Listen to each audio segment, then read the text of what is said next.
మనతో పాటు BRS leader Dudimetla Balaraju గారు ఉన్నారు. నమస్కారం అన్న. అన్న, ఈరోజు బీఆర్ఎస్ అలాగే రాష్ట్ర కార్యవర్గ సమావేశం జరుగుతుంది కదా, దీని ద్వారా కేసీఆర్ గారు అంటే ఏం చెప్పాలనుకుంటున్నారు అన్నది, ఏ అంశాలపైన ఆయన మాట్లాడే అవకాశం ఉంటుంది?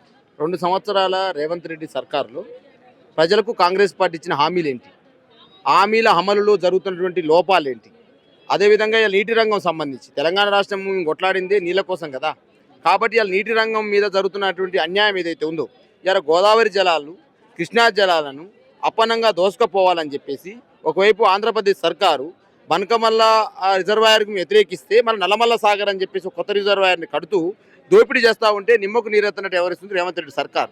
కాబట్టి అలా మీ టీవీ ద్వారా చెప్పేది ఏంటంటే, ఎక్కడ తెలంగాణకు అన్యాయం జరిగితే అక్కడ కేసీఆర్ గుండె వచ్చి నిలబడుతుంది. నీటి రంగంలో కావచ్చు, అది వ్యవసాయ రంగంలో కావచ్చు, విద్యారంగంలో కావచ్చు, వైద్య రంగంలో కావచ్చు, ఎక్కడ తెలంగాణకు అన్యాయం జరిగితే అక్కడ కేసీఆర్ గుండె వచ్చి నిలబడుతుంది.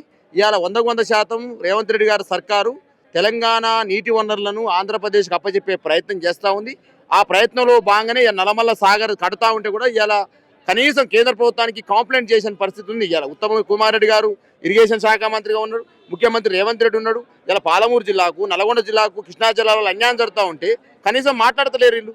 కాబట్టి ఈ యొక్క సమావేశం ఇవాళ కాంగ్రెస్ పార్టీ వైఫల్యాలు, 2 సంవత్సరాల పరిపాలనలో ప్రజలకు ఇచ్చిన హామీలు అమలు చేయడంలో విఫలాలు, అదేవిధంగా నీటి వనరులు దోపిడీ జరుగుతూ ఉంటే ఇవాళ నిమ్మకు నీరెత్తన రేవంత్ రెడ్డి సర్కారు పైన ఒక దిశానిర్దేశం చేయడం కోసం మా అధినేత కేసీఆర్ గారు ఇక్కడికి వస్తూ ఉన్నారు. డెఫినెట్గా కేసీఆర్ గారు మాట్లాడిన తర్వాత ఇంకా పూర్తి వివరాలు తెలుస్తుంది.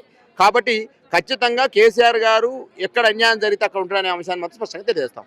అలాగే కాంగ్రెస్ ప్రభుత్వము ఫర్టిలైజర్ బుకింగ్ అనే ఒక యాప్ని తీసుకొచ్చారన్న, అలాగే రేషన్ కార్డులకు సంబంధించిన కూడా రేషన్ బుకింగ్ కూడా యాప్లు తీసుకొచ్చారు. ఈ యాప్లు ఎందుకు తీసుకొచ్చారు, దీన్ని ఎలా చూడొచ్చు?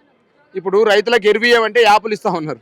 ఇప్పుడు రైతాంగానికి సంబంధించి ఎరువులకు సంబంధించి ఇవాళ పోయిన కారుకు సంబంధించి ఎంత ఇబ్బంది పడమో మనం చూసినాం. ఇవాళ ఎరువులు ఇవ్వయా దేవుడాన్ని మేమంటే మళ్ళీ యాప్లు ఇస్తూ ఉన్నాడు. ఆ యాప్ ఫర్టిలైజర్ యాప్ ఓపెన్ చేస్తే కనీసం ఓటీపీ రాని పరిస్థితి. కనీసం ఇవన్నీ కూడా యూరియా పేరుతోటి ఇవాళ రేషన్ బియ్యం ఇవ్వలేక, యూరియా అందించలేక ఈ యాప్ల పేరుతోటి డ్రామాలు ఆడుతున్నటువంటి ఈ కాంగ్రెస్ సర్కార్ పైన సమరశంకాన్ని పూరించడం కోసం బీఆర్ఎస్ పార్టీ సిద్ధమైంది. ఆ దిశగానే ఇవాళ సమావేశం జరుగుతుంది. గ్రామ పంచాయతీ ఎన్నికల్లో బీఆర్ఎస్ విజయాలపైన ఏం చెప్పగలుగుతారా? 100% బీఆర్ఎస్ పార్టీగా గ్రామ పంచాయతీ ఎలక్షన్లో ప్రజలు మా వైపు ఉన్నారు. 1,80,00,000 ఓటర్లు ఓటేసినారు. 94 కాన్స్టిట్యున్సీలలో ఇలా ప్రజలు మా వైపు ఉన్నారు. డెఫినెట్గా భవిష్యత్తులో ఇంకా ప్రజలకు దగ్గర అవుతాం. ప్రజా సంక్షేమ పథకాల అమల్లో కాంగ్రెస్ పార్టీ విఫల ప్రయత్నాలు ఏవైతున్నాయో అన్నీ కూడా ప్రజలకు వివరిస్తాం. డెఫినెట్గా మళ్ళొక్కసారి ప్రజలకు ముందుకు వెళ్తాము. డెఫినెట్గా ఎన్నికలలో విజయం సాధించడం కోసం మా ప్రయత్నం కొనసాగుతుంది. Thank you.